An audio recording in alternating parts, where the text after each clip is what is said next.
Hi everyone. If you haven't already done so, please like and subscribe to my channel. So today I'm going to show you how to pollinate your tomato flowers. And as you can see, I have a lot of tomato flowers to pollinate.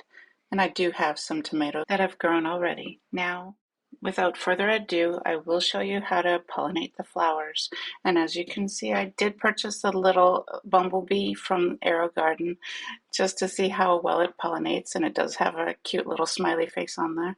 So you just put it up against the flowers and you just go from flower to flower.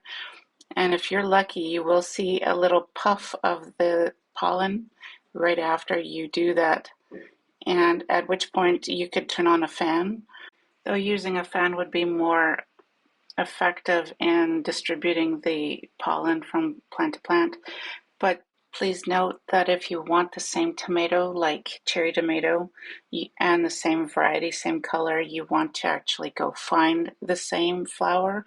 Hopefully you have it labeled so that you do know where to locate it. And the other thing is that I've actually had pretty good success with this method, and I intend to use this going forward as well as in my garden this coming year. And I'm hoping that I will also be able to get more peppers using this method too. Not too bad for lack of bees. I best get back to pollinating my flowers. Have a good one, everyone.